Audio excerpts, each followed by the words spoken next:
Malkajgiri parliament నియోజకవర్గం BJP అభ్యర్థి ఈటెల రాజేందర్ ప్రచారం జోరుగా సాగుతోంది. ప్రతి అసెంబ్లీ సెగ్మెంట్ లో అన్ని వర్గాల ప్రజల సంఘాలతో ఆత్మీయ సమ్మేళనం ఏర్పాటు చేయడంతో పాటు రోడ్ షోలో మరియు కార్నర్ మీటింగ్ లో పాల్గొంటూ బీజేపీని గెలిపించి మూడోసారి మోదీని ప్రధానిగా చేయాలంటూ విజ్ఞప్తి చేస్తున్నారు. కాంగ్రెస్ మరియు బీఆర్ఎస్ పార్టీలను విమర్శిస్తూ ఈటెల ప్రచారం కొనసాగుతోంది. ప్రతి చోట కూడా బీజేపీని ప్రజలు బ్రహ్మరథం పడుతూ ఉన్నారు.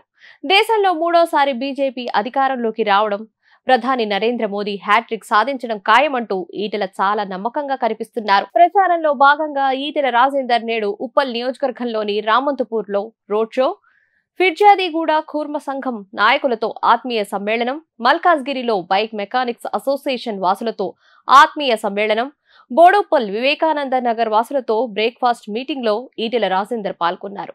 రామంతపూర్ లో నిర్వహించిన బీజేపీ విజయ సంకల్ప రోడ్ షోలో పాల్గొన్న ఈటెల రాజేందర్ కాంగ్రెస్ పార్టీపై తీవ్ర స్థాయిలో విమర్శలు చేశారు. ఈ సందర్భంగా ఈటెల మాట్లాడుతూ కాంగ్రెస్ పార్టీ మొన్నటి ఎన్నికల్లో ఎన్నో హామీలు ఇచ్చింది. 6 గ్యారంటీలు, 66 హామీలు, 420 సమస్యలు, మహిళలకు ఆర్టీసీ బస్సులో ఉచిత ప్రయాణం తప్ప ఏ ఒక్కటి అమలు కాలేదు. మళ్లీ కాంగ్రెస్ పార్టీకి ఓట్లు వేయండి. రాహుల్ గాంధీ ప్రధానమంత్రి అయితే మీకు ఇచ్చిన హామీలు అమలు చేస్తా అంటున్నాడు ముఖ్యమంత్రి రేవంత్ రెడ్డి. అది అవుతదా? మీరే ఆలోచించండి.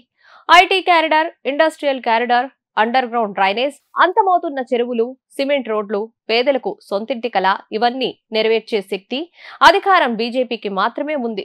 దేశమంతా ఒకటే నినాదం, మరోసారి మోదీ గారు ప్రధానమంత్రి కావాలి. 400 సీట్లు గెలిపించాలనే సంకల్పంతో ఉన్నారు. కాబట్టి అక్కడ మోదీ గారు ఉంటే ఇక్కడ మీరు నన్ను గెలిపిస్తే ఎవరి మధ్యవర్తం లేకుండా, ఎవరి పైరవి లేకుండా నేరుగా పోయి అన్నా మల్కాజ్గిరికి ఈ సమస్యలు పరిష్కరించండి అంటే పరిష్కరిస్తాడా లేదా మీరే చెప్పండి అన్నారు.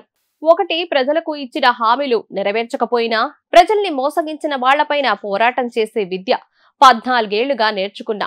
మన ప్రభుత్వమే వస్తుంది కాబట్టి ప్రజల సమస్యలు తీర్చే దాంట్లో నేనే ముందుంటా కాబట్టి ఈసారి కమలం పువ్వు గుర్తుకు ఓటేసి గెలిపించి మరోసారి ధర్మాన్ని, న్యాయాన్ని, సనాతన సాంప్రదాయాన్ని, స్వేచ్ఛని, అభివృద్ధిని కాపాడుకోవాలని చెప్పి విజ్ఞప్తి చేస్తున్నాను. అప్పట్లో విపక్షాలు దేశం విచ్ఛిన్నమవుతుందని, అల్లకల్లోలమవుతుందని, అధోగతి పాలవుతుందని ఆరోపణలు చేశాయి. కానీ ఈ 10 ఏళ్ల కాలంలో దేశం ఎంతగా అభివృద్ధి చెందిందో మనకు తెలుసు. గత బీఆర్ఎస్ ప్రభుత్వం కేంద్ర పథకాలను కూడా తమ పథకాలుగా ప్రకటించుకుంటూ ప్రజలను మభ్యపెట్టడం వల్ల మోదీ గారు తెలంగాణకు ఏమి చేశారో తెలియకుండా పోయింది. పేదలకు సొంతింటి కల నెరవేర్చాలని 4 కోట్ల ఇళ్లను కట్టించారు. పల్లెటూర్లలో మహిళలకు టాయిలెట్లు లేకపోతే స్వచ్ఛ భారత్ పథకం కింద 12 కోట్ల ఇళ్లలో టాయిలెట్లు కట్టించారు. బీజేపీ ప్రభుత్వం మళ్లీ అధికారంలోకి వస్తే రిజర్వేషన్లు తీసేస్తారని కాంగ్రెస్ కూటమి అసత్య ప్రచారాలు చేస్తోంది. కానీ బీజేపీ అగ్రవర్ణాల పేదలకు కూడా రిజర్వేషన్లు కల్పించింది. మందకృష్ణ మాదిగ చేస్తున్న కేటగిరీల పోరాటంలో కూడా నరేంద్ర మోదీ గారు తమ మద్దతు తెలియజేశారు. దీనిని బట్టి మనకు అర్థమవుతోంది బీజేపీ రిజర్వేషన్లకు వ్యతిరేకం కాదు అని. మోదీ ప్రధాని అయిన తర్వాత అత్యున్నతమైన రాష్ట్రపతి పదవిని దళితులకు ఇచ్చారు. ఆదివాసీ మహిళ అయిన ద్రౌపది ముర్ము గారిని రాష్ట్రపతిని చేశారు. అవినీతిలో కాంగ్రెస్, బీఆర్ఎస్లు దొందే. రైతులకు 15,000 రైతు బంధు ఇస్తామని చెప్పారు. ఇప్పటి వరకు ఎవరికీ రాలేదు. ఇలాంటి కాంగ్రెస్ పార్టీకి బుద్ధి చెప్పే విధంగా రాబోయే పార్లమెంటు ఎన్నికలను ఉపయోగించుకుందాం.